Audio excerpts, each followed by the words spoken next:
ಕೇಳೋ ಮಾದೇವ ಮನ್ಸನ ಜೀವ ನೀ ನುಡಿಸಿ ಆಡಕ ಢಮರು ಆಗ್ಯಾವ ಯಾಕ ಶಿವಲಿಂಗ ನಡೆಸುತ್ತಿ ಹಿಂಗ ಏನೇನೂ ಇಲ್ಲಯ್ಯ ನಮ್ಮ ಕೈಯಾಗ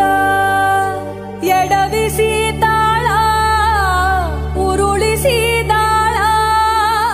ನಡೆಸಿದಿ